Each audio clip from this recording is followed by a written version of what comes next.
What is the goal of today's daily vlog?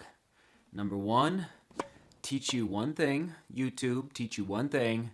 And number two, to get healthy. Which means, what does that mean? It means I must attempt to get 12 hours of sleep tonight, which the sun is going to be down in about 2 hours. I've got to go to bed early, and I've got to sleep 12 hours to get rid of this sickness. That's the only way I've decided that this is going to go away. I did not sleep well last night. I don't know what happened. I think maybe it was because I took a little cat nap after dinner. Anyway, that is the goal, the two goals for today. Teach you one thing, the runner's knot, and to go to bed early so I can defeat the sickness.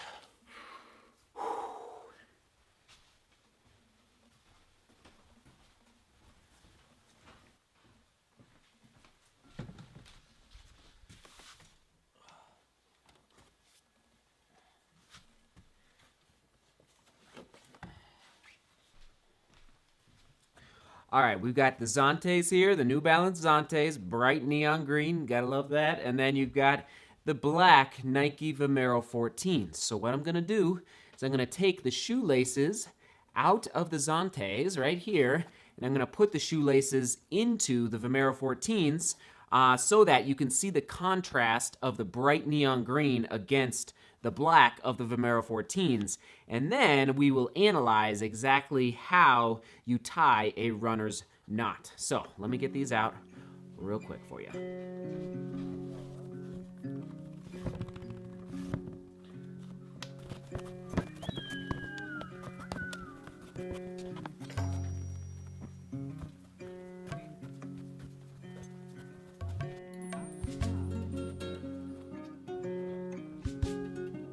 Have you ever heard of the runner's knot? Maybe you have, maybe you have not. There's a lot of new runners on this channel, people that are just getting into running. If so, you probably have not heard of this knot. Maybe somebody at a running shoe store has taught you about how to tie this knot. That's where I actually at the Runner's Roost on Colorado Boulevard in Denver, Colorado, 20 years ago, somebody working the floor taught me the runner's knot. So if you don't know it, if nobody's ever taught it to you, you won't know how to do it and why you should do it. So I lean in the direction of a snug fit for my shoe. I like to feel pretty secure in the shoe. Now, I sometimes go too tight and I have to stop, maybe like once or twice a month I have to stop in the middle of my run and loosen my shoe just because I went a little too snug. But overall, I like a snugger fit through the shoe and especially in the heel, especially on the trails. Like when you're going up and down steep trails, you do not want any slipping happening in the heel. The runner's knot, basically what it allows you to do is cinch, C-I-N-C-H, cinch down with the shoelaces the back of your shoe through the heel.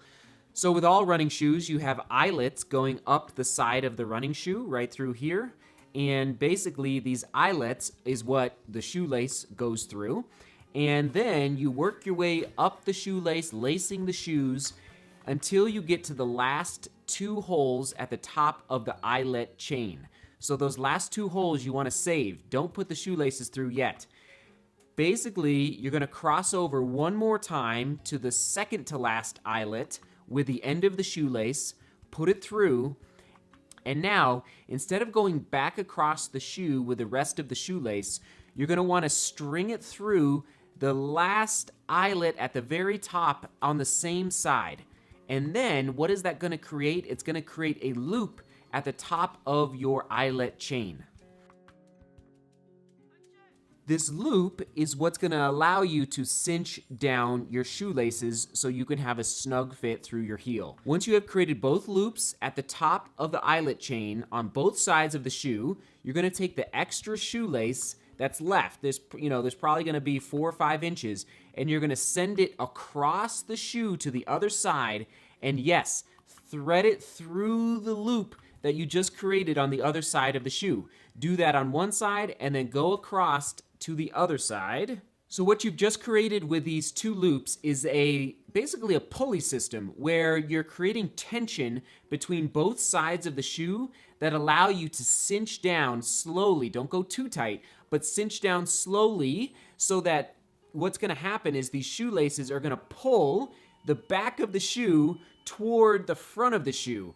And that's going to create that nice snug feel through the heel so that you don't feel any slipping happening through the heel. Because that's like the worst, is when your heel is coming up just a little bit in the back of your shoe.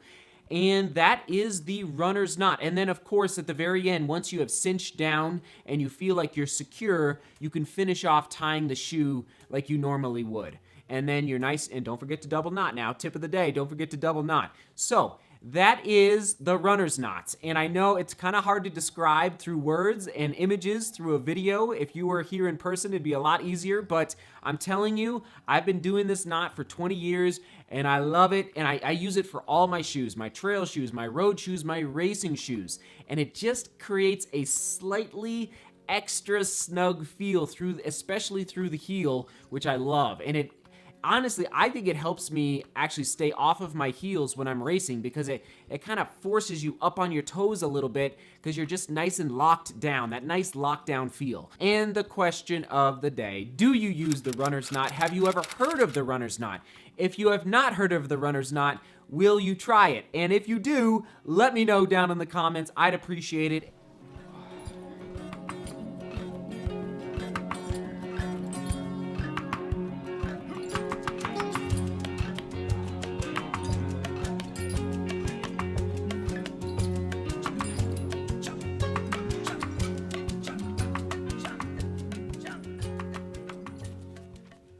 Oh man, I had to come outside and get some fresh air. Being sick and cooped up inside for the last 2 days or whatever, it's like, oh, you just gotta breathe it in, breathe it in. Oh, nothing like fresh air. Okay, guys, I was sick a couple days ago, and so I forgot. I'm still sick, but I forgot the comment of the week, and so here we go.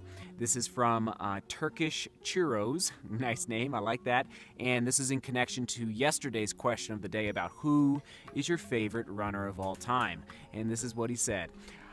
I was going to say Kipchoge or Steve Prefontaine, but when you mentioned hometown heroes, I immediately thought of my high school coach, Daryl General.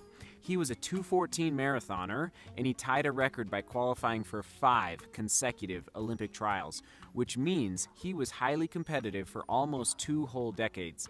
His entire career, he worked 3 jobs, including coaching at a local high school. I was lucky enough to have him as my coach, and without his influence, I would not still be running today. He wasn't the fastest or most famous runner of all time, but he is my favorite runner of all time.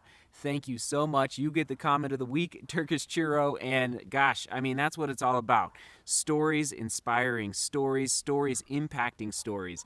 And it's pretty neat that Daryl impacted your story, so thank you for sharing about his life and his journey within this sport that we all love.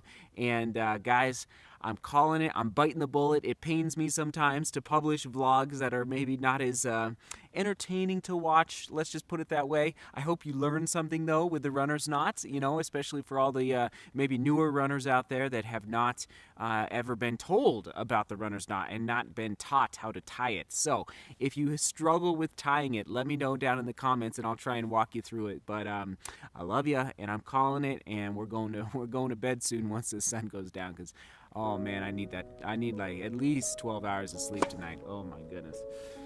Seek beauty, work hard, and love each other. Thanks for being here. See you tomorrow.